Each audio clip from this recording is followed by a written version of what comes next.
No, but aren't you entertained by it? Are you not entertained by what's happening?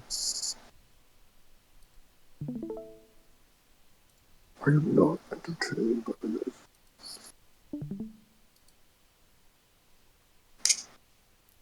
Taking us. We've tried to create a map. Where have we been in the last 100 years? How Human does it relate to emotions. the secrets of Fatima, in particular, the mystery of the third secret of Fatima?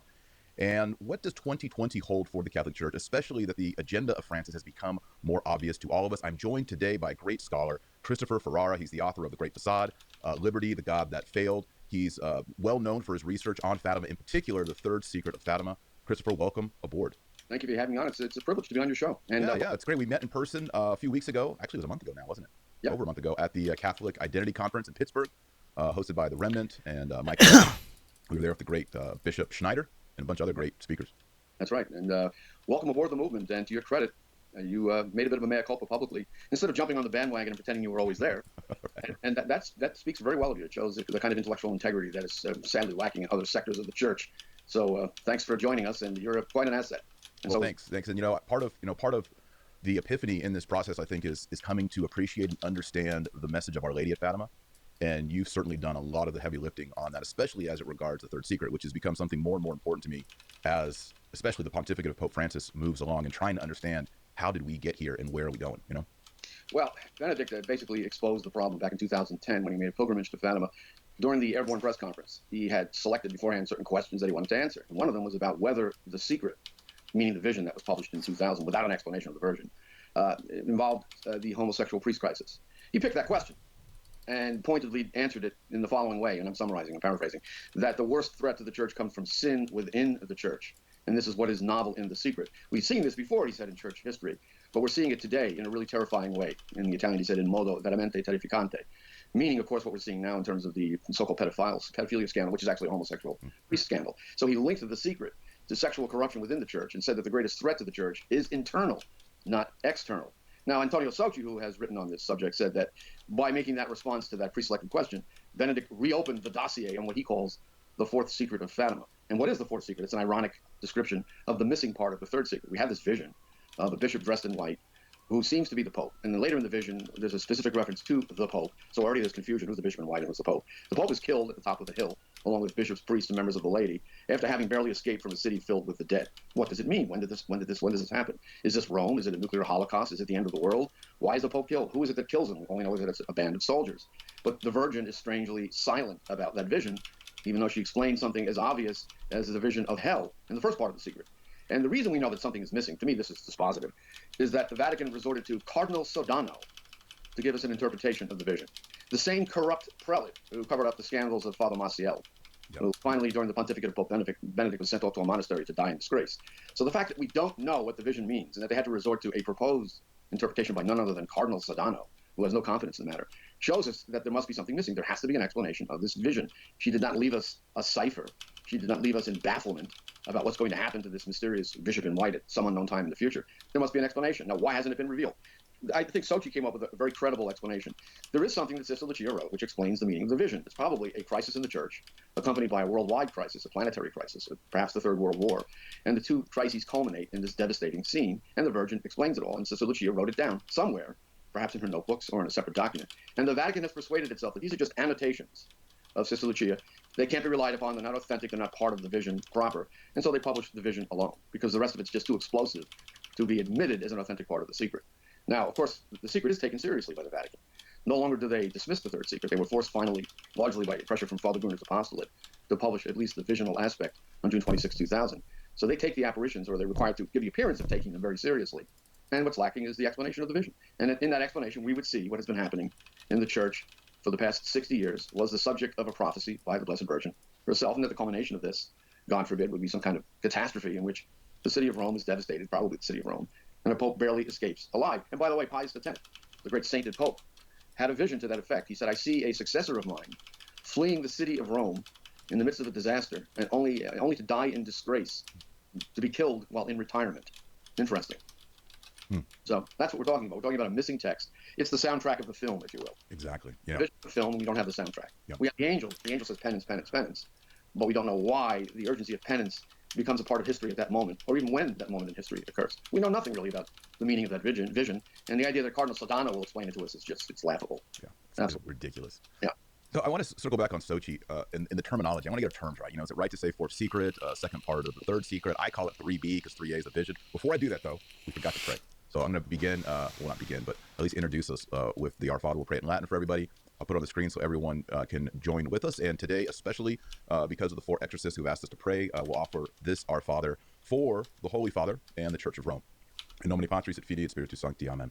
Pater noster, qui es in caeli, sanctificetur nomen tuum, adveniat regnum tuum, fiat voluntas tua, sicut in cielo et in terra. Panem nostrum quotidianum da nobis hodie, et dimitte nobis de vita nostra, sicut in nos dimittimus de victoribus nostris, ne nos inducas in tentationem, sed libera nos a malo. Amen. In nomine Patris et Filii et Spiritus Sancti. Amen. Okay, Christopher, so back to this question. Sochi, I've read Sochi's book. I think it's very well done. The title of the book is The Fourth Secret of Fatima. I think that's an unfortunate title. I wish he would have done something different. You've also written on this topic. You use a different terminology. What's the best way for us as Fatimists or Catholics to refer to this problem of the third secret? Well, first of all, I translated Sochi's book into English, and I think it's a kind of a literary masterpiece. I really admire his prose style, and I kind of appreciate the ironic title. I know what he's... It's provocative. Yeah, well, I guess the best way to refer to it is the integral third secret of Fatima. We have the vision, and there's a pattern in the message of Fatima. There's a vision and an explanation. And the vision of hell is followed by an explanation. You have seen hell, where the souls of 4 sinners go. Now, they knew at the time that they had seen hell. It was obvious. There were souls floating like burning coals, innumerable souls tossed about in the winds, that this region that they saw, and they knew that these were the souls of the damned. They were terrified by the sight of it. And Sister Lucia said if it had not been taken away from them, this vision of hell, in a few moments, they might have died in terror. But Our Lady explained what they had seen. You have seen hell, where the souls of 4 sinners go. But then we have this vision of a bishop in white being killed outside a devastated city, filled with bodies, and we hear crickets all of a sudden. Our Lady has nothing to say about something as apocalyptic as this. So I would refer to the integral third secret. The Virgin must have explained the meaning of that vision. And I think Benedict was alluding to her explanation when he said back in 2010 that it relates to a crisis coming from internal enemies of the church, which is the greatest threat to the church, not the external enemies. And by the way, this is a very telling point. He says that the secret relates to the greater threat within the church, but the vision shows no such internal threat. The vision shows an external threat. Soldiers outside Rome execute a pope, bishops, and members of the laity atop a hill while the pope is kneeling in front of a cross made of cork bark. Very interesting detail. But what do you think about that?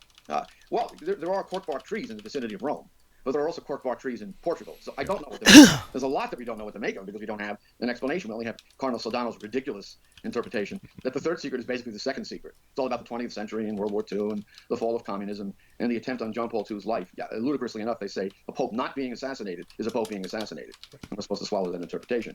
But when he talked about an internal threat in 2010, Sochi picked up on this point too. The vision shows an external threat. How do you marry the two revelations? Well, obviously the external threat represents the final consequences of the internal crisis in the church. As the church goes, so goes the world. There's a chastisement within the church, some kind of devastating internal crisis, and in consequence, the world falls into a state of disarray and rebellion against God, and then there's this terrible planetary catastrophe. The two things go together. God punishes his people in salvation history when they are unfaithful, and the good suffer along with the bad. This also, by the way, is the essential message of Akita. I met Sister Sasagawa, the seer at Akita, and the visions that she had, the locutions that she experienced, were pronounced authentic by Bishop Ito. In 1973, Our Lady said that if men do not change their ways, fire will rain down from the heavens and destroy the greater part of humanity, and the living will envy the dead.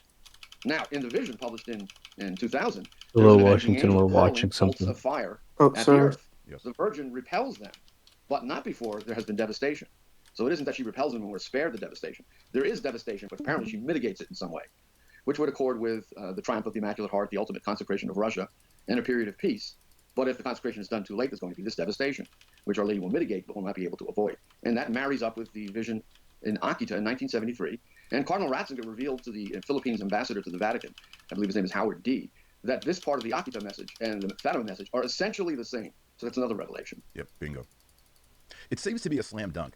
And also more and more when I talk to people, Catholics, 10 years ago, this was very scandalous to hold to. I mean, if you held to this, like, whoa, you're a crazy person, you're a trout, Now, it seems to be more mainstream. Do you think so? It's definitely mainstream because people see events happening in the church, which I hate to abuse the word, are apocalyptic in character. I don't mean the apocalypse. We haven't seen the Antichrist. Enoch and Elias haven't returned from heaven to combat the Antichrist. But there are apocalypses and there are apocalypses. An apocalypse is merely a critical period, a catastrophic development in world history. We're in a period that is either apocalyptic or quasi-apocalyptic, and people are looking at this secret now and saying to themselves, how could Our Lady not have forewarned of this when she came in 1917? Surely she had something to say about the crisis that we've been experiencing. I myself rejected the idea that when the Vatican published this vision, there was a hidden text and that something was being concealed. It's a conspiracy theory, And I said, do I really want to go there? Do I really want to be one of the tinfoil hat crowd?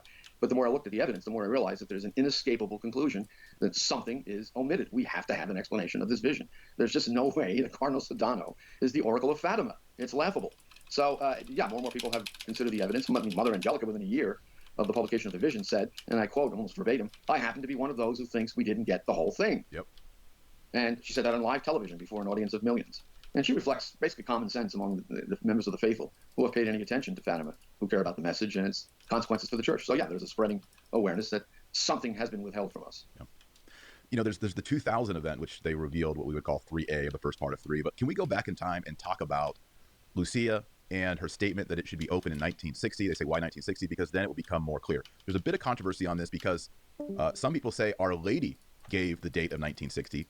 Other people say, no, that was Lucia who gave the date of 1960. And it's noteworthy that Pius XII never opened it because of the date of 1960. And yet John the 23rd, in my opinion, disobeyed Our Lady. He opened it in 1959. Right. Well, that claim is easily demolished. Sister Lucia wrote on 2 envelopes, by the way, not 1 envelope, which is another indication that there were 2 texts, although one envelope was presented as being inside the other on television by Cardinal Bertone. But there are 2 envelopes, and on the outside of each of these envelopes, we're told it's one inside the other. I happen to believe they were probably separate at some point. She wrote the following: by express order of the Blessed Virgin, this may be opened only in 1960 by the Patriarch of Portugal or the Bishop of Fatima. It's right on the envelope as an express order of the Virgin. Yep. Now, the Vatican revisionists, especially Cardinal Bertone and Cardinal Sodano, have tried to suggest that Sister Lucia just arbitrarily pegged 1960 as the date for the opening of the envelopes. But again, we have on the envelopes an express order of the Virgin. So either she's lying about what she wrote on the envelopes, or perhaps a couple of Vatican prelates are being less than candid. Which do you think it is? Yeah, well, if it's Bertone and Sodano, I know the answer. Ding, ding, ding, lies. And the explanations were absurd, that she imagined that she wouldn't be alive in 1960, so she thought she should put 1960 on the envelope. Bertone said, well, she thought that she told me that maybe a sufficient interval of time would have passed, and so after that sufficient interval of time from the revelation of the secret, it could be open. But why 1960? Why just pick a year out of thin air and say that's the year for revelation of the secret? The reason 1960 is critical is by then the idea of the Second Vatican Council had been announced, and of course in the world things were changing. I'm old enough to remember the transition from a state of relative moral soundness in the body politic and society at large, although there was corruption underneath, to a complete collapse of morals. The sexual revolution began right around 1960. If you look at movies, they began to change in character around 1960. Everything began falling apart morally and also sociopolitically around 1960. There was a decline in the birth rate. There was a rise in crime. There was a collapse in sexual morality, obviously, because of contraception. Pornography has become a universal industry since then. Society is in a state of terminal decay right now. And you can trace that back to right around 1960 in the post-war period.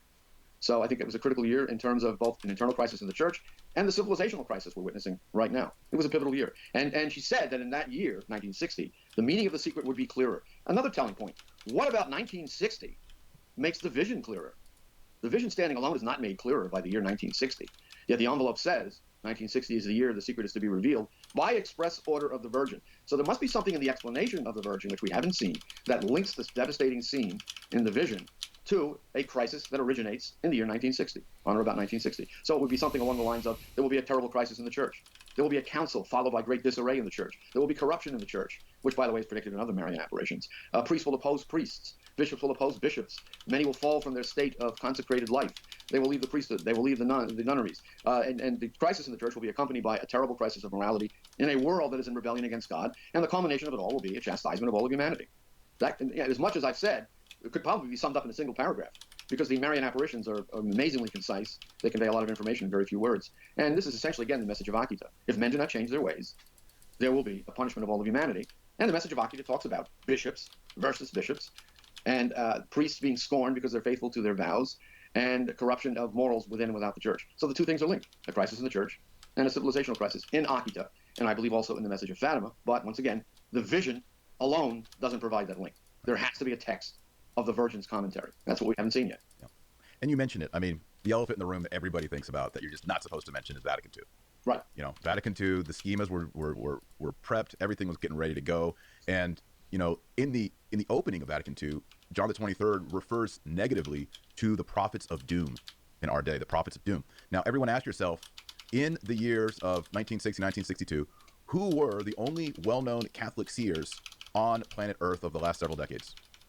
No, obviously the Fatima seers. The Fatima seers. The whole world was waiting for the revelation of the secret. There was a television show called 0 Hour 1960, I believe, in the United States about the upcoming revelation of the secret. And then it wasn't revealed. It was suppressed. There was a press release by ANI, a Portuguese press agency, which says that the words of the Virgin, which were confided to the seers, will be kept probably forever under seal. The words of the Virgin, but there are no words of the Virgin in the vision. So it's the telltale indication. But Vatican II is part of this, obviously. We can all see that now. That the doctrines of the Church taught perennially appear in the texts of Vatican II, but there's also a lot of novelty and ambiguity in texts that were drafted after the preparatory schema were discarded. There's a really critical development. On the third day of the council, October 13th was the date, when Cardinal Lienard, by a prearranged plan, it was presented to the public as spontaneous, but they had arranged this beforehand, grabbed the microphone at the session at which the preparatory commissions were just going to be rubber stamped and the preparatory schemas would be introduced as the material for the council's deliberations. He grabs the microphone out of order, demands a suspension of proceedings to elect new preparatory, or rather drafting commissions. And Romano Amerio describes this as one of those little events which become turning points of history. And Father Wilkin in his book says that when he came out of that room after having seized the microphone and thrown a monkey wrench into the proceedings, he says that was our first victory. And so that was their first victory. The preparatory schemas, except the one in the liturgy, which they loved, for reasons perhaps we'll get into, were all junked, and they redrafted everything from scratch. And we ended up with these strangely pastorally worded documents full of ironic phrases, sociological observations, comments about the modern world, technology, social communications, things in which the magisterium doesn't really have any confidence. And you ended up with a bunch of term papers, essentially, including the worst of them all, Gaudium et Spes, right, which Tracy Rowland has criticized, and she is a John Paul II loyalist of the first rank. She regards that document as seriously problematical. And Father Ratzinger at the time in his commentary on the council said Gaudium et Spes in places is downright Pelagian. Yeah. This is Father Ratzinger, the future Pope, commenting on Gaudium et Spes. Why? Because Gaudium et Spes is this brief for the modern world. Oh, we love the modern world and its wonderful advances and this, that, and the other thing. The increasing consciousness of the dignity of man, which is referred to in Dignitatis Humanae, by the way. Anyone who thinks that in the 1960s there was an increasing awareness of the dignity of man is living in a dreamland. Yeah. The human dignity was in the process of being buried and destroyed by the regime of contraception and abortion. So Gaudium et Spes and other documents, and Dignitatis Humanae is another key one, contain certain ambiguities and novelties, pastoral novelties that have proved absolutely disastrous for the Church. They're basically three: dialogue, ecumenism, and collegiality. What do these things mean?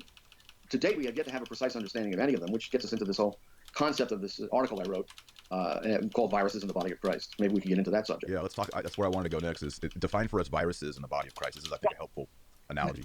This is a rather modest insight, perhaps, that occurred to me in the shower. I was taking a shower and I was thinking about these novel ideas, ecumenism, dialogue, collegiality. What in heaven's name do they mean? And I realized they could be likened to viruses. What is a virus? It's a particle of RNA or DNA. It's not a living thing. It apes a living thing. What does it do? It gets into a cell, hijacks the mechanism of the cell to reproduce copies of itself. Then the copies of the virus spread throughout the organism and weaken the organism and ultimately can destroy the organism. So these particles of life are like the conciliar novelties, which are particles of an idea. They really don't mean anything.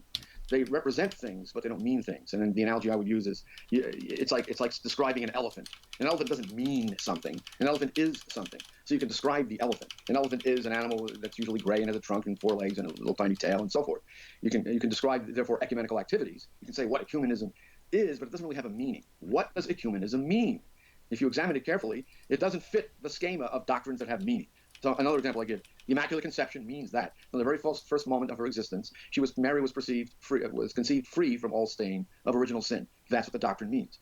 Now, when you go to ecumenism, ecumenism means that you reach a mental roadblock. It doesn't mean anything. It describes a bunch of activities, and the activities are supposedly demonstrations of how united we really are to people who don't believe in what we believe or reject what we believe and can never be united with us for that very reason. So it's an attempt to repeal the principle of non-contradiction in practice, arguing that people who don't agree on propositions, that people who say X and people who say not X can somehow achieve unity in the middle somewhere, which also violates the principle of the excluded middle. Propositions either true or false. The doctrine is either true or false. There's no middle ground. Do you see how I always hit on those two formal laws of logic over and over again? Yeah. And falsity. Therefore, you either accept the truth or you reject it. Accept it, you're not This one kind of of intuitionistic way of using propositions both in regards to truth and both in regards to fact had infected even the Church. That is why before the council, the approach to other religions was that of the return of the dissidents to the one true church, as Pius XI said in his landmark encyclical against the ecumenical movement, written in 1925 or 1929, I forget which year. He said that the only way to Christian unity is the return of the dissidents to the one true church because they have unhappily left it. That's common sense.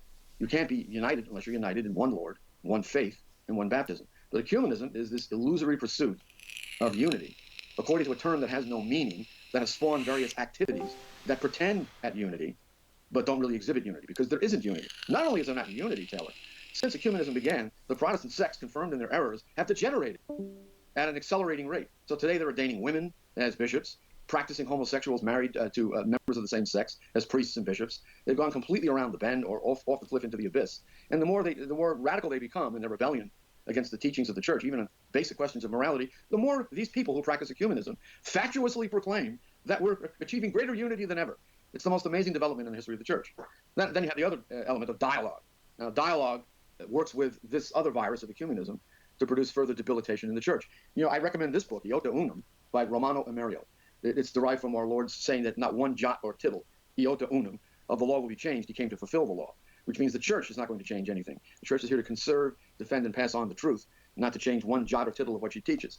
He says that dialogue was perhaps the most disastrous concept of all. I'm going to impose on your viewers to read this. The word dialogue, says Romano Amerio in this masterwork, represents the biggest change in the mentality of the church after the council, only comparable in importance with the change wrought by the word liberty in the last century. The word was completely unknown and unused in the church's teaching before the council. It does not occur once in any previous council, or in papal encyclicals, or in sermons, or in pastoral practice. In the Vatican II documents, it occurs 28 times, 12 of them in the decree on ecumenism, as I just mentioned, Unitatis Integratio. Nonetheless, through its lightning spread and an enormous broadening in its meaning, this word, which is very new in the Catholic Church, became the master word determining post-conciliar thinking and a catch-all category in the newfangled mentality. This is certainly the case. Everything is dialogue now. We dialogue with other religions, we dialogue with Protestants, we dialogue, and we get nowhere. Why do we get nowhere? Because we're not preaching the truth any longer from a position of authority. We're not telling people they must return to the one true church. We're just basically gabbing with them endlessly and to no effect at various conferences and meetings. And unfortunately, and this is key to the crisis, the Pope's has taken the lead. So when you combine humanism with dialogue, you end up with endless activity that produces nothing. It is worse than useless. It actually confirms people in their errors and makes it less and less likely that they will ever convert and enter the one true church. In fact, the whole concept of conversion has been abandoned. Who says in the upper ranks of the church any longer that anyone has an obligation to convert, to save his soul? It's disappeared. Well, they don't believe in hell, Christopher. They just don't believe that anyone is going to go to hell. Yeah, well, and here I'm reminded of John Paul II's admission in his book-length interview with Vito Missori, Crossing the Threshold of Hope. He says that since the council, an eschatological vision has replaced the four last things, death, judgment, heaven, and hell. And preachers no longer speak of death, judgment, heaven, and hell in either preaching or catechesis. It's just gone. The very essence of the church's mission to save people from hell and to bring them into eternal beatitude through the life of the sacraments, through the translation from the fallen state into the state of sanctifying grace, is completely forgotten in practice. Now, of course, there are exceptions. There are very noble exceptions. But the generality of churchmen today, let's be honest about it, no longer preach the necessity of conversion to the faith in order to avoid eternal damnation, which they seem to have forgotten about, and many of them maybe no longer believe in hell. And John Paul II admits this in his own book-length interview. He says, and I quote, that the churchmen of the post-conciliar epoch have lost the courage to preach the threat of hell, end quote. It's John Paul II speaking. Of course, he largely contributed to that situation with the various ecumenical and interreligious events that he presided over, which give the impression that, I'm okay and you're okay in your religion. Yeah. And somehow we'll meet somewhere in the middle. Probably we'll all meet in heaven. Right. Yeah, when was the last time you heard a lot of priests say, if you worship idols, you will go to hell? If you have an abortion, you will go to hell. If you contracept, you will go to hell. If you skip mass, you will go to hell. Like mortal sins. These are the ones against the Decalogue, the 10 Commandments. Basic. You learn these in the Baltimore Catechism when you're 7 years old. It's unless you go to a traditional parish or a parish where, like you said, there's these great exceptions. You don't hear this anymore. In fact, it's, hey, let's support the local imam. We got a new mosque coming in. Let's dialogue. Let's do something ecumenical this Christmas with the Lutherans. It's complete insanity. Which brings us to the third novelty of collegiality. So you take collegiality, you create these various democratic bodies in the church, presbyteral councils, bishops' conferences, and now we have the synodal church. And you take these novelties and you run them through these democratic gatherings. Causes the virus to spread even more rapidly throughout the church. But now we have collegial action. The bishop can't act on his own any longer. He has to wait for the bishops' conference to make a decision. But each bishop is a successor of the apostles. Within his own diocese, he is the authority. Well, that's been given up. So even the good bishops have been submerged into these useless, worse than useless, bishops' conferences. And now you have presbyteral councils running dioceses or parishes. And you have councils of the laity. And then you have the synods, the disastrous synods of this pontificate, or the culmination of that whole effort to impose a democratic model called collegiality on the church, by which the poison of the other two viruses has been spread very effectively.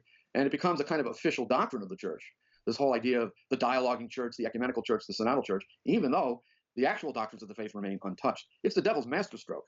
He's been able to use non-doctrines to undermine the doctrines of the faith without any actual official change in teaching. Although I have to say, with this pontificate, something different has happened, although it's along the same continuum. And that would be an actual attempt to change doctrine, inserting into the catechism a reversal of church teaching, for example, on the death penalty. Yes.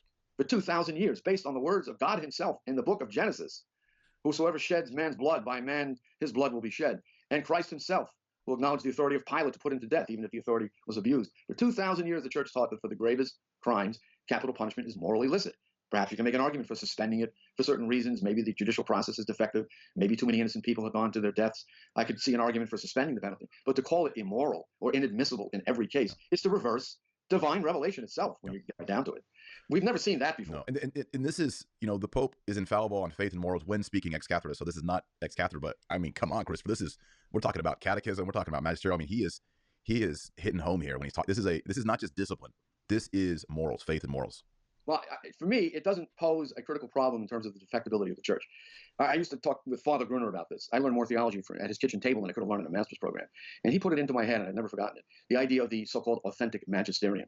There's no such thing as an authentic magisterium versus an inauthentic magisterium. There's no such thing as a magisterium that is ordinary and can make mistakes, and an extraordinary magisterium that is infallible. No, the magisterium as such is infallible. It cannot teach in error. It's infallible in two ways. One, the constant teaching of the church, down through the centuries, what is believed always and everywhere in the church, without a solemn proclamation. And two, the solemn proclamation, which only follows upon what is already a constant teaching of the church. No dogma has been defined without proof that it was what the church always taught, practiced, and believed. So the magisterium as such doesn't lie to us. There's no fallible ordinary magisterium. If you try to say that a reversal of teaching on the death penalty, a flat contradiction, is part of the magisterium, it simply isn't. No. It drops out. It can't be part of the magisterium. Because if you were to say that a reversal could be part of the magisterium, then you would say that we're the members of a Gnostic sect. Yeah. The latest intuitions of the Pope determine what we believe, not the constancy of church teaching. Or if you were to say, well, it's the ordinary magisterium, so the Pope can make a mistake, then you have to say, well, how many mistakes has the Pope made in the exercise of his fallible ordinary magisterium? So Father Gruner had the fundamental insight, which is not his alone. It's a basic theological insight. If you read the manuals, you'll see that the magisterium as such doesn't teach error, period. And so if a Pope teaches error, it isn't magisterial. So when the Pope says, to give the other example, that the guidelines of the Buenos Aires bishops, that some people living in adultery can receive Holy Communion in complex cases. I have to laugh at that one. Whose life isn't complex? Exactly. While making a journey of discernment, they can receive Holy Communion while continuing to have sexual relations with someone to whom they're not and married. The magisterium are subject to the de fide doctrines of the church. Authentic magisterium, we have to reject that. It simply can't be authentic magisterium. You can't contradict what Benedict taught, Benedict XVI, what John Paul II taught, what the bimillennial tradition of the church says about people living in adultery. They cannot approach the sacrament until they repent of their adultery and cease committing it. And if they can't separate, the traditional solution to that problem was you live in continence as brother and sister. There have been married saints who lived as brother and sister after their conversions. So that was the traditional solution. To say now that you can engage in marital relations with someone you're not married to, and that this is authentic magisterium, that's monstrous. It can't be the authentic magisterium. If that were authentic magisterium, then the Catholic Church would be a Protestant sect. It's that simple. Because all you have to do is put the label authentic magisterium, registered trademark, and we have to believe it. So what about the problem? I mean, here's the problem. The ZEV contest is going to say, okay, but it's in the AAS, Christopher. I mean, how do we deal with that? That's a major headache for me. Well, it is a major headache. But what is the AAS? It's a statement of papal teachings. How do we know the papal teaching is infallible? We don't know it's infallible because the Pope has said it. Right. That would make us nominalists. There's an exercise of authority. Therefore, the exercise of authority tells us what is true.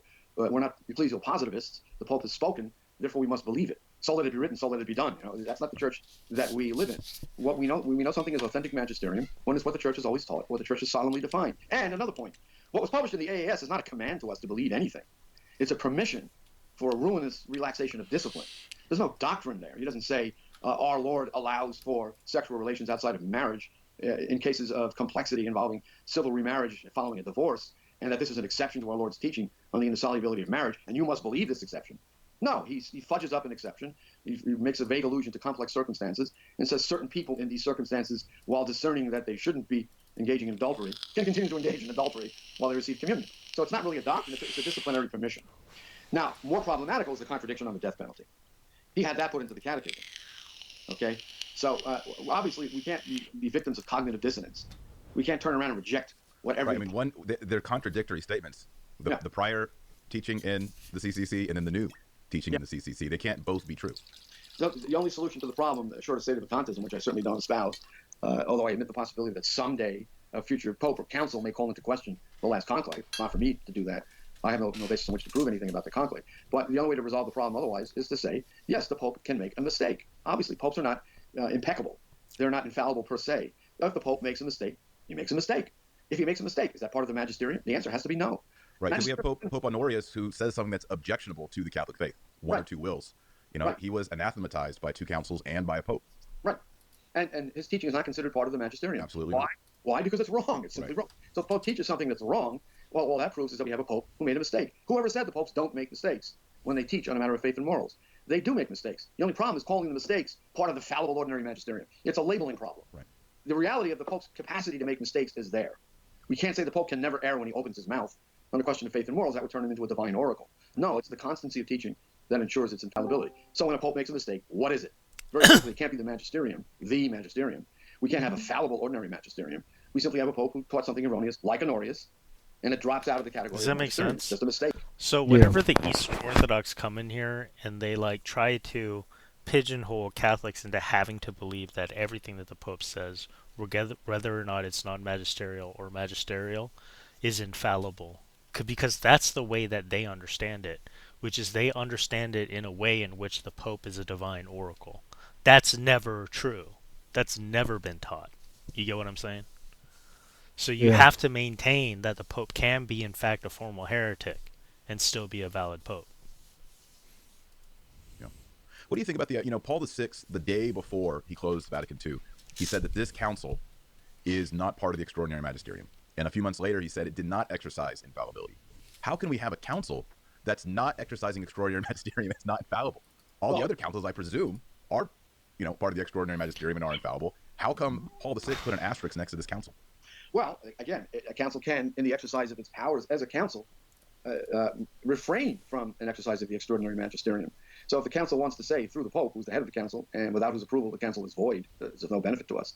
If the Pope wants to say that it did not carry with it the note of infallibility, referring to the nota previa that he had published, then it doesn't carry the note of infallibility. Why doesn't it carry the note of infallibility? Because merely convening a council to have bishops say things doesn't guarantee infallibility unless, again, they are affirming the constant teaching of the Church in an ordinary way, just repeating what has always been taught and shoring it up against attacks and errors, or they're solemnly defining a dogma based upon the prior ordinary teaching. If a council isn't going to do that, if it's going to issue a document like Gaudium et Spes, extolling the modern world and talking about social communications and the need for world government and all kinds of other nonsense, then we don't have any obligation to accept as true those contingent statements about matters that don't involve the constant teaching of the Church on faith and morals. It was a pastoral council. It wanted to conduct this outreach to the modern world, to tell modern man how much we cherish and value the modern advances in science and democratic government and so forth.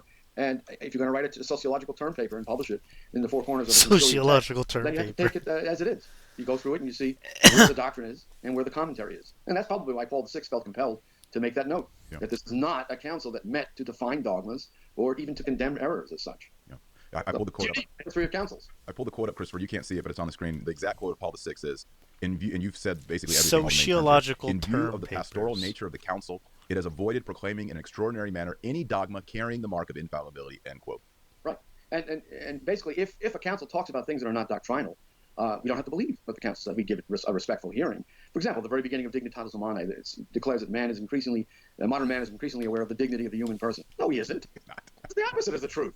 You can't make a bold claim about modern man's awareness. Yeah, that cannot be infallible extraordinary teaching. It's obvious. It can't even be Catholic doctrine. It's an opinion about the psychology of modern man. When has a council ever issued commentaries on the mind of modern man, man's consciousness of this, It's laughable. man's of that, man's progress toward this?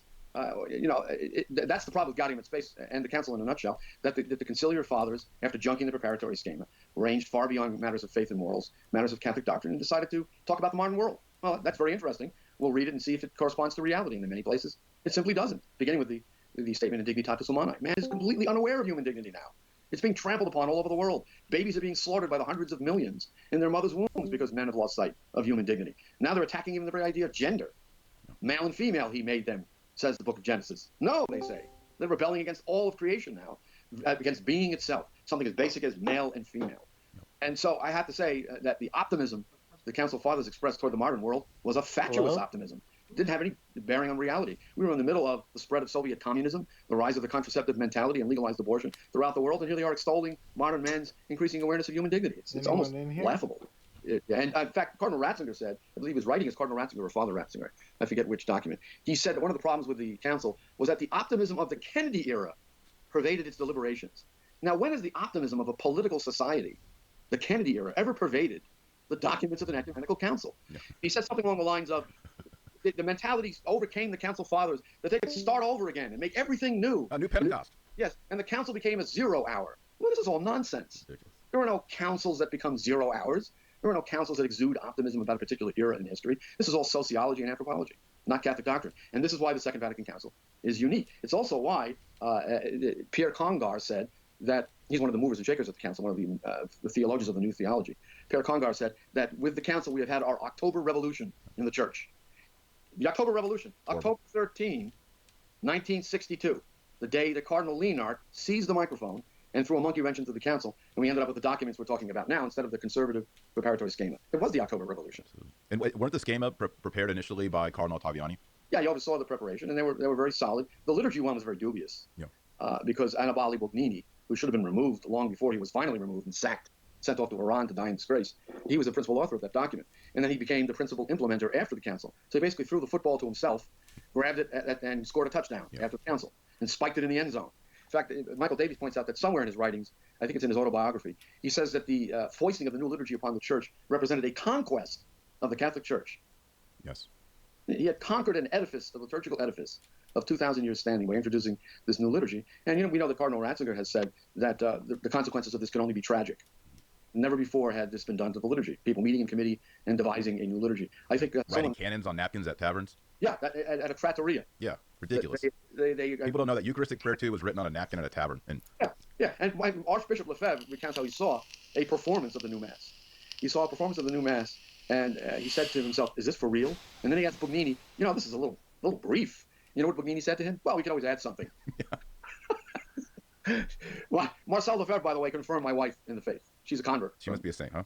Yeah, this was before the 1988 so-called schism, which we could get into. This is 1983, and she was terrified to kneel before him when he administered sacrament of confirmation. The man had an aura of sanctity about him. Just look at any picture of him, you can see it. And I'm firmly convinced that one day he'll be canonized.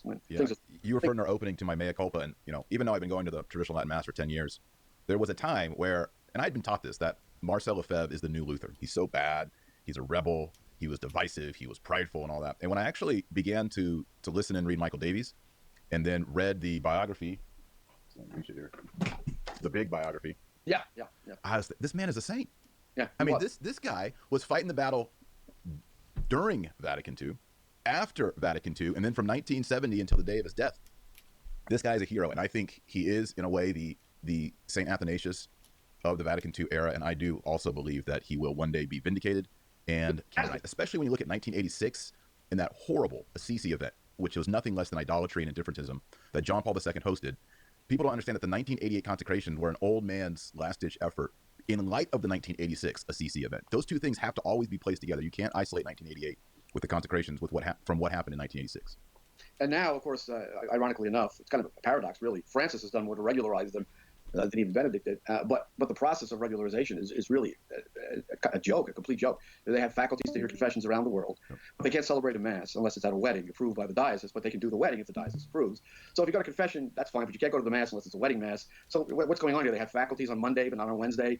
When has this ever been done with priestly faculties? The salami slicing. We'll give you a little bit of your faculties, but you can't have them all. It's like a form of ecclesiastical Chinese water torture. I mean, get it over with. Just regularize them. Well, the more I watch it, I realize, Christopher, that by either regularizing them or not regularizing them, the most damaging thing that they could do to them is keep them in this limbo status. Because what it does is it divides the traditional Catholics. What it does is it creates an infighting amongst the people who all agree with one another, except for all of these silly arguments over these canonical and juridical regularities.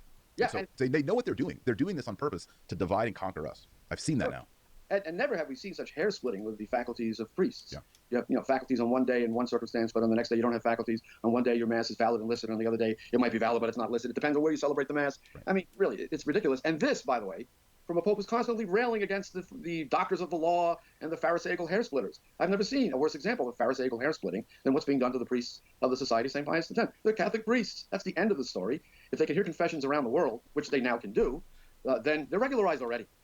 Yeah, why do they have jurisdiction when they're in the confessional, but as soon as they walk out, they lose it? It can't be. Can't be. And also, we're supposed to believe they're still suspended ad divinis. That's even more ludicrous. Yeah. So they're suspended ad divinis, which means they can't exercise priestly faculties unless you're hearing a confession, or unless they're doing a wedding mass with the permission of the bishop after being given faculties to do. But as soon as the wedding mass is over, the suspension comes back in. The springing suspension comes out like a jack in the box, depending upon what time of the day it is. It's ludicrous. There's never been a situation like this canonically in the entire history of the church. But it's one of the innumerable anomalies of the past 60 years. I tell my sons all the time, you're living through times that the world has never seen, in society and in the church. You have never seen these things in the church. I grew up in a church when every mass was a Latin mass. Every parish had the Latin mass. You were defined by your parish, not by your neighborhood. And look what happened in only 60 years. Yep. The parish structure is no longer what defines a Catholic. We've been absorbed into civil society. And now the average Catholic is basically a liberalized Protestant. All the polling data show this. There's really no functional difference now between the Nancy Pelosi Catholic and the radical Protestants. Well, the polling shows that if you're a Protestant in America, you're more likely to be pro-life, anti-abortion, and pro-traditional hetero marriage. If you're a Protestant. Absolutely true. I have more in common now with a lot of evangelical Protestants who have large families than I do with Pew Catholics. That is the word for that is apocalyptic. Did you hear that? When Catholics become less Catholic than Protestants, you have an apocalyptic situation. Yep. And again, something the church has never seen before, except perhaps the Arian crisis in the 4th century. But even then, the lay faithful, kept the faith. And most of the bishops, even during the Arian crisis, kept the faith. But as Cardinal Newman notes in his famous essay on consulting the faithful in matters of doctrine, the bishops kept the faith, but they wouldn't talk about it. The majority of them weren't actually espousing or believing the heresy. They just remained silent while it spread everywhere. And that's what we see today. Even the good bishops remain silent. They won't stand up to what is clearly a destructive pontificate. The man is intent on attacking even something as fundamental as thou shalt not commit adultery. And they remain silent. And even the ones who protested as if it's an error that came out of nowhere. They allude to a general spread of this error, but they won't say where it's coming from. It's coming from the top.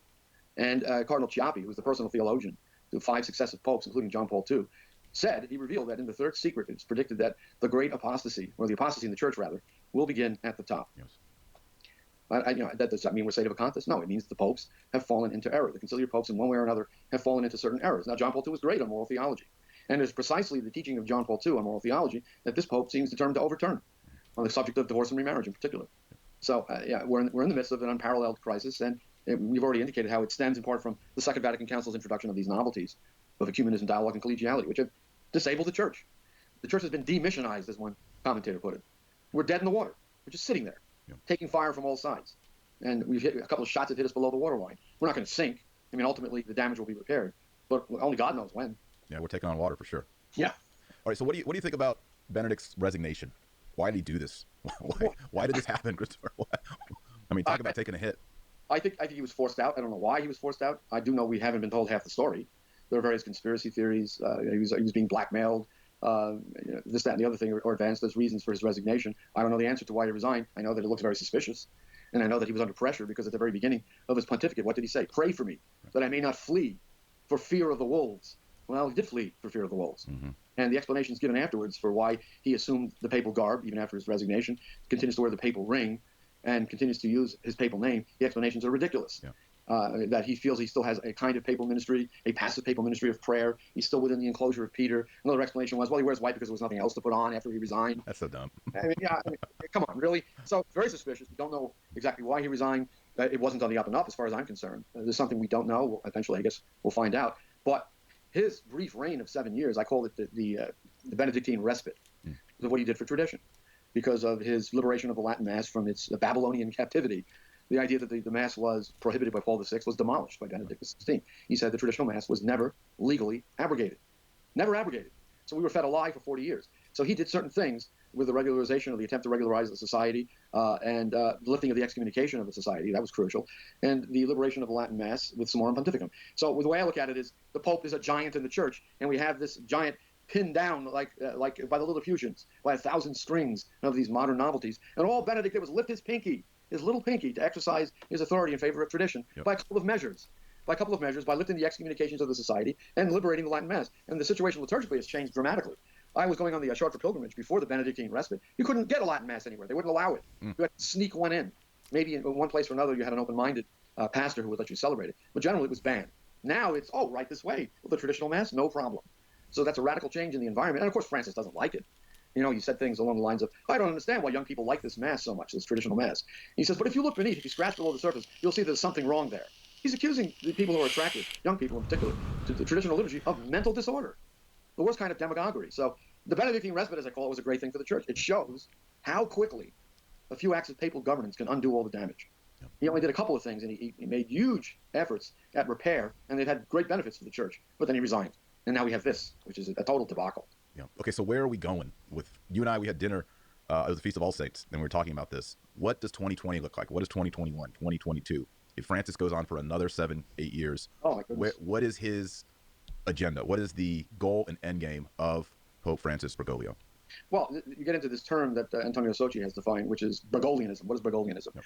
Bergoglianism is the fulfillment of the process that began at the council, where the church encounters the modern world, opens itself to the modern world, and becomes the modern world, absorbed into the modern world. It's just an element of the modern world, no longer the fortress church. You know, these liberals in the church, they mock the idea of the fortress church. Of course the church is a fortress. It's a fortress against error. That protects us from error. And you come into the fortress when you convert, and you're protected from the slings and arrows of the world. Well, they mock the fortress church, which is symbolized, by the way, by the Vatican walls. The Pope condemns walls in other countries, but he lives behind walls himself, in a place where there's no immigration allowed, by the way. Exactly. But the fortress church is being dismantled. The ramparts are down, and the world is invading the church. It's as if you have a nice warm house, and you open all the windows, which is the other metaphor. We open the windows and let the fresh air in. And then the inside of the house achieves equilibrium with the frozen outside world. And so we have basically an adequation or an equalization of the church and the world, which is happening more and more as the world penetrates the church. Back in 1973, Dietrich von Hildebrand said, "The poison of our epoch is slowly seeping into the church herself, and many have failed to see the apocalyptic decline of our time." Well, now it isn't seeping in, it's pouring in. And so if he goes on for another 7 years, God only knows what will happen. It's clear he doesn't think much of the teaching against contraception. It's clear he wants to abolish clerical celibacy. If he did everything he wanted to do, we would end up like the Anglicans. Not even the Anglicans. We wouldn't even have a high Anglican liturgy. Yeah.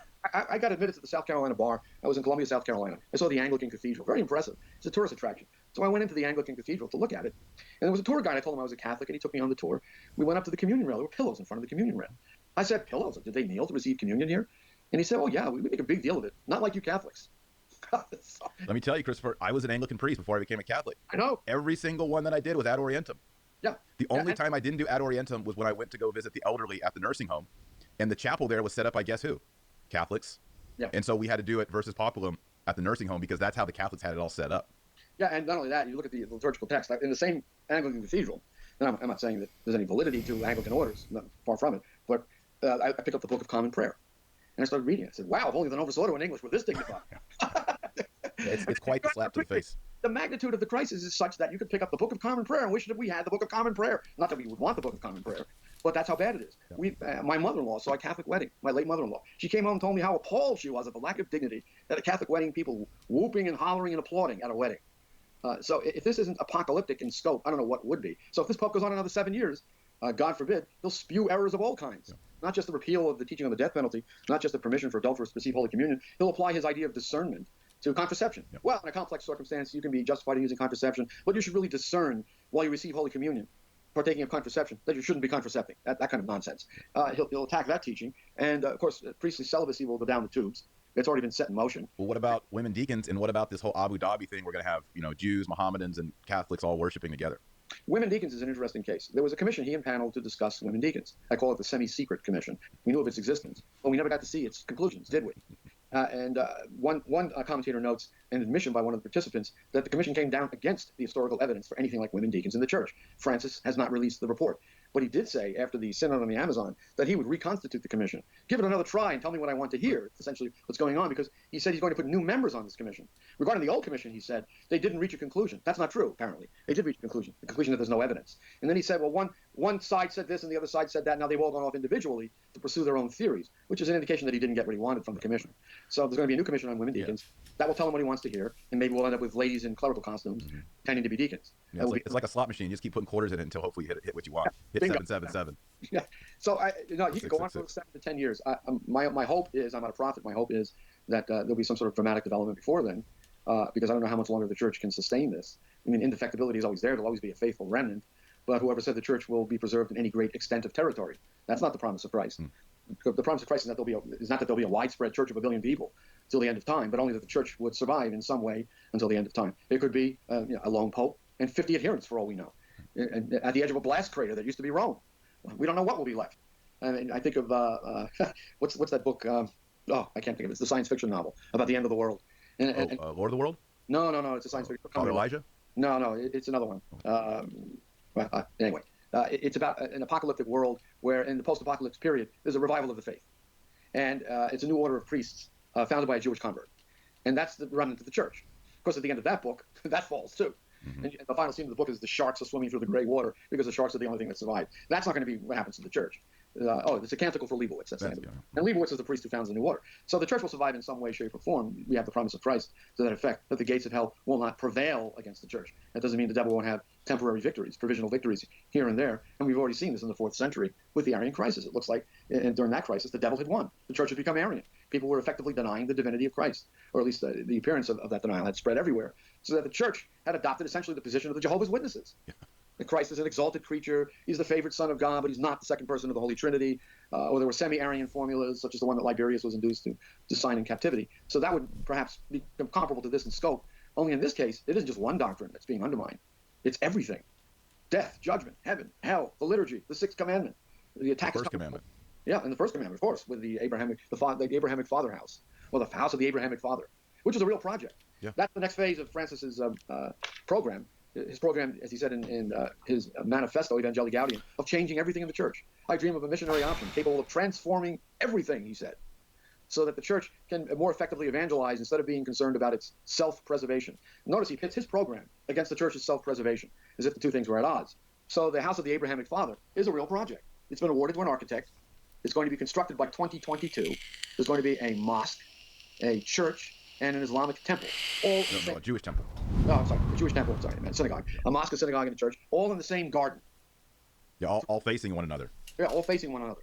And again, it'll be completed by 2022. This will be the new Rome of the New World Order. Yep. And what has Francis said about the New World Order? He gave a speech recently in which he said, we must obey the United Nations. Yep. If we are a humanity, he said, we must obey the United Nations. Not only that, the courts in The Hague, we must obey them too. Yep. The International Criminal Court. So he wants a world government that has jurisdiction over every man, woman, and child. And he wants a world judicial system. And this committee that he formed to promote the Abu Dhabi statement that he signed with the Grand Imam, wherein it says that God wills the diversity of religions just the way he wills the diversity of sex, race, language, color. Yeah. That project is going to be realized with the House of the Abrahamic Father. And he is participating through his personal secretary and the head of the Pontifical Commission for Interreligious Dialogue in something called the Higher Committee. Global the Higher government Committee promotes the goals of the Abu Dhabi Statement, religion, which is the diversity of religions being willed by God. And the Higher Committee is underwritten by the United Arab Emirates, and the biggest emirate is Abu Dhabi. He wants a higher committee of religion. He wants a higher government in the United Nations. He wants a higher tribunal in The Hague. And he also wants a higher educational system. Scholas Occurrentes. The Scholas Occurrentes is a society of pontifical right that he created, which links up 500,000 schools around the world to dialogue with each other about social issues, popular culture, sports, and so forth. All of these schools would be linked together in a kind of pop culture bath. So they all become participants in the popular culture of our time. And there's no talk of Christ. There's no talk of conversion. There's no talk of the faith at all. It's just a linking up of these schools to form citizens of this pluralist new world order. He says the purpose of Scholas Occurrentes is to propose to children and inculcate in them the virtues of interreligious dialogue. So Catholic children will be exposed to this idea that all religions are more or less good and praiseworthy, which is the very error condemned by Pius XI in Mortalium Animos. And they'll dialogue with the religions, and maybe they'll make tours to the house of the Abrahamic Father, the new Rome of the New World Order. So now we have the higher education system. You still have your Catholic schools, but they'll be sufficiently diverse and inclusive. It's the worldwide regime of diversity and inclusion. And my kids. Yeah, well, and he wants open borders, too. Of course. He wants the mass migration of military-age Muslim males, which is what's really going on, into Western Europe, where they're causing havoc everywhere. And even Angela Merkel admitted that there are no-go zones in Germany. She admitted it. And so we have to talk about it. There are places you can't go now because they're Muslim enclaves. This is what he wants, while he lives behind his 50-foot-high, 40-foot-thick walls in an armed fortress which has the strictest immigration policy in Europe. So 7 more years of him, we're going to have open borders, a higher government, a higher tribunal, a higher committee of religion, and a higher educational system. He's serving the globalist agenda on every front. Totally. I mean, it's not a difficult case to prove. It's like low-hanging fruit. He's telling us these things every day. Yeah. Okay, so people don't completely despair. Let's kind of close up here and talk about what it means to recognize and resist. Sure. I mean, I think that's helpful. We need this. Okay. Here we're dealing with a paradox. And the paradox is this: bad news is good news. I don't want to hear about temporizing measures. That Francis said something orthodox today. Right. Bad news a little soupçon of orthodoxy to slake our hunger for the truth. I don't want to hear that. I want to hear nothing but bad news. Why? Because when things get this bad in salvation history, you know the dramatic resolution is on the way. This can't go on forever. Bad news. There has to be Good news. a final roundup in See? which God sets right everything that has gone wrong. There's no reason to It needs despair. to We still get have the worse faith. near We can and still far. find the Catholics who want the faith can find it. You know, the church adjusts itself and provides to those who seek it the truth, even if it becomes more difficult to find. I mean, you may end up out in a liturgical desert somewhere, but there are still good priests. There are good confessors. There are priests in the Novus Ordo establishment who are good priests and good confessors. Some of them, in fact, are more traditional. They're sounding more traditional these days than some of the people in the traditionalist orders. So it's a complex situation. It's not the end.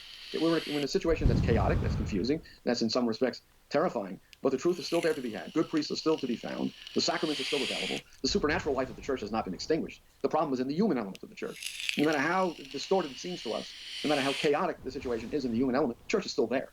And so the more bad news we get, in a way, it's a cause for hope that the end is near, the end of this crisis is near, and that there's going to be a resolution. All it will take is a courageous and holy Pope. The Pope could, in a matter of days, rectify so much of the damage that has been caused. I mean, look what Benedict did. The liturgical scene is hugely improved in the church. Now you can get Latin masses everywhere. Yeah, every town in America has it almost. Yeah, and the graces flowing from those masses are immeasurable. So you can't kill the church. You know, you can kill off the human element in vast sectors of the church. Maybe an analogy would be a patient who has third-degree burns over 80% of his body. But there are patches of healthy skin, and the damage can be repaired. And the patches of healthy skin are there, and they're going to grow and grow and grow over time. That's the other thing. We're outbreeding the people in the so-called Novus Ordo establishment. We're having more children. You know, so over time, the situation would resolve itself gradually. But I don't think we have to wait another 50 years. I'm not a prophet, but I think he's pushing things to the ultimate, to the point where there has to be some sort of dramatic intervention from on high, or he'll pass from the scene and we'll get a good pope. So I'm not despairing. I have absolute confidence in the church's indefectibility, even if I don't have the Pollyanna-ish idea that everything that comes out of the mouth of the pope is an infallible truth, which has caused incredible damage to the church. This papalatrous notion of the impeccable and always infallible pope. So no, there's no cause for discern, for despair. Simply look for the good priest, the good parish, the good confessor, and you'll find him. And it may even be a good priest or a good parish within the Novus Ordo. Maybe you can't get to the traditional mass and you found at least a decent, reverently offered Novus Ordo. There are certain places where the Novus Ordo is offered facing the altar. And you have a solid priest who, because he's under a bishop who would destroy him in a minute, can't introduce the traditional mass, but he's doing everything he can to bring back tradition. You know, we're not the pure ones, the Cathari, who can't associate with people outside of the traditionalist parishes and communities. No, we have many friends in the Novus Ordo establishment who don't have access to anything better, and they're doing the best they can. And that's the other danger, by the way. Mike Matt wrote a column about the ugly traditionalist. He talks about a traditionalist who was upbraiding some woman because she was wearing pants in church. She had come in. She was attracted by the beauty of the traditional sanctuary and the liturgy. And the woman kept hounding the woman in the pants, and the woman in the pants got up and left, and maybe never came back. Yeah. We want to avoid that pitfall as well. Yeah. We're not the pure ones. We're just as much sinners as anybody else on the face of the earth. It's just that we appreciate what we get from the traditional sacraments as channels of grace, which show what they convey. When the liturgy doesn't show what it conveys, people forget what the liturgy conveys. Yeah. Lex orandi, lex credendi. That's why we're traditionalists, not because we're better than anybody else, but because we know we're not better than anybody else, and we need the best that we can get from the church to maintain a sacramental life and to avoid falling into sin. So don't despair. Look for the good priest and the good parish wherever you can find it, and wait for this situation to be resolved, as it certainly will be in time. Yes. Yeah, one positive from all of this that I've been observing over the past year and a half, 2 years, is the massive influx into traditional piety, traditional doctrine, and traditional liturgy. You've got people, they're buying they're like, wait, they're changing the catechism of the Catholic Church. I'm going to go buy the Catechism of the Council of Trent. Right. Oh, wait, they're teaching this at my kid's First Communion. I'm going to go buy everybody Baltimore Catechisms. Oh, wait, I now realize Communion in the Hand and Eucharistic Ministers is an aberration from tradition. I'm going to stop doing that. Or I'm going to start attending the traditional Latin Mass. I'm going to observe the Ember Days. Oh, wait, I should not be eating fish on Friday. All these people are having these epiphanies in returning to the way of our fathers, to traditional Catholicism. Yeah. You seen the same thing? Oh, sure. Again, the trump card is the Holy Ghost. The Holy Ghost will have his way. The church will be restored, and we see this in young people. And Francis, by the way, is quite disturbed by this development. Yeah, he gave a speech recently to a group of Jesuits. He had them arrange themselves in a circle, and he confided in them his thoughts, which, of course, were going to be published immediately to the whole world. And he said, have you seen these young priests in their stiff cassocks, and they wear hats that look like Saturn? If you look at these guys, there's something wrong with them. There's a mental issue. He can't abide the fact that the young priests and young people generally are being attracted to tradition, that they want the real thing. I think it was 7 or 8 years ago, there was an article in the London Economist during the reign of Benedict.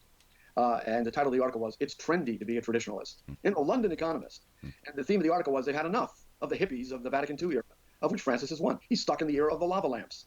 His theology hasn't progressed beyond the 1970s. And he's going to go down fighting with that old view of things. It's so ironic that the old men of the church who think they're progressives are standing in the way of the young people who want the real thing. It's so ironic that he thinks he's the progressive. He's the old fuddy-duddy standing in the way of progress. And the progress is going to be the church's restoration. Well, young people, again, it's inevitable. The Holy Ghost will correct the situation. It may be a gradual correction like after the Aryan crisis. It took 60 years to resolve that crisis. We're entering into the 60th year now. I think we have a year to go, if you reckon it from the end of the council. So that may be the way it's resolved, or it may drag on longer than the Aryan crisis, and it may take 100 years to be resolved. Again, I think it's going to be a more dramatic development, either the death of this pope and the election of a new one, which would take a miracle, by the way, given the way he's stacked the College of Cardinals, or some catastrophe in the world. I hate to say it. That's what the Vision published in 2000 is all about.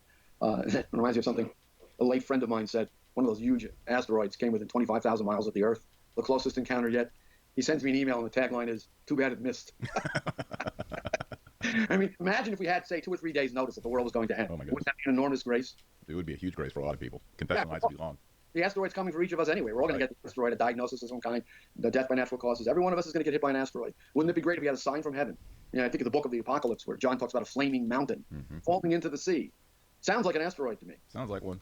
So I don't know how it's going to be resolved. I'm no prophet, but that it will be resolved is guaranteed. Yep. Because the soul of the church is the Holy Ghost, and we have the promises of Christ. Yep. Don't despair. Do not despair. Nope.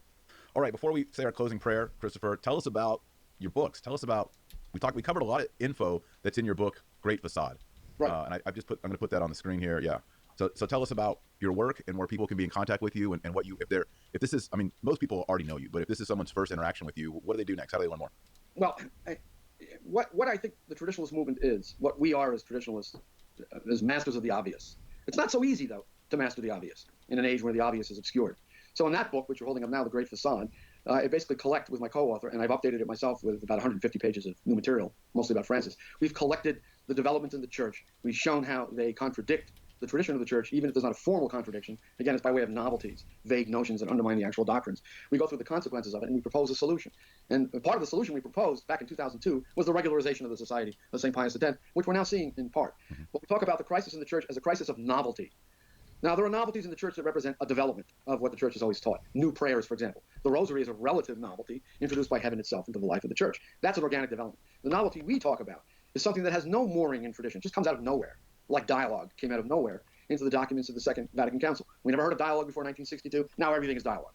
So that part of that element of novelty is the subject of the book and its consequences to the church, and the need to eliminate novelty and restore sound development to the church, true and beneficial novelties in terms of growth and an increase in the content of tradition, not ruptures. So that book shows how we got to where we are today and makes a suggestion about how we can get back to where we ought to be in the church.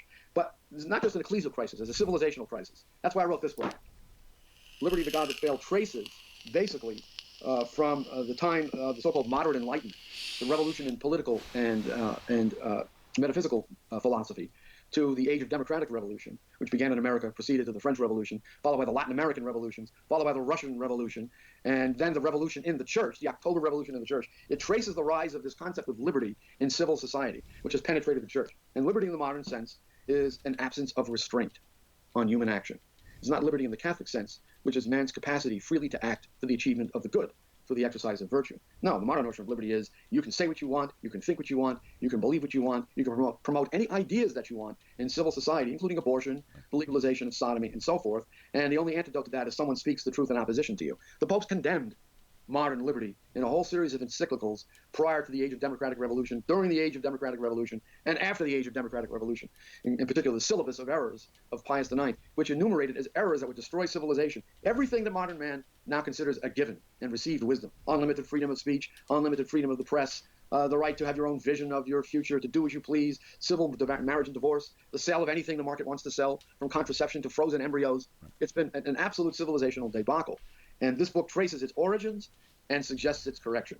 And it says things about the American Revolution and also the Southern Confederacy, which will infuriate partisans of the Revolution and partisans of the South alike.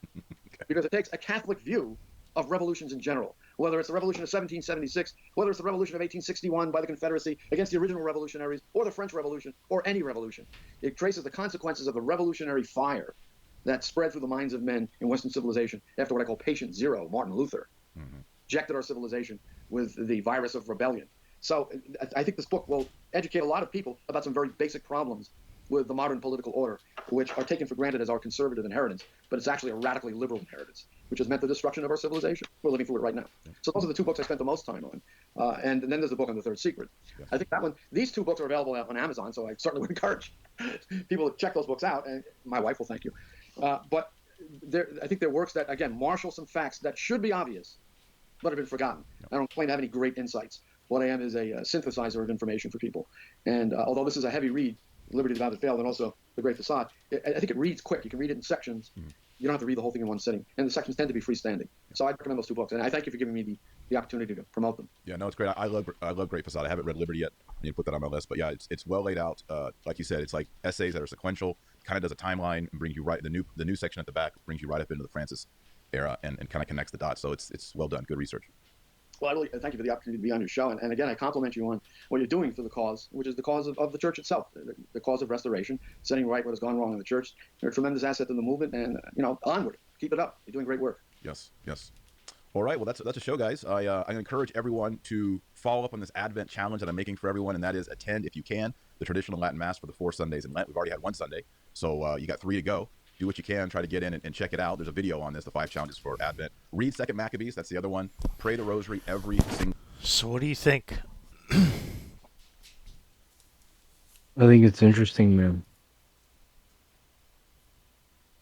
Kind of answer some of your questions. Yeah. A lot of them, right? Yeah, and the thing that was pretty good about him is he was listening off a lot of different sources. I know like one part in particular, we was talking about the appearance of the Virgin Mary.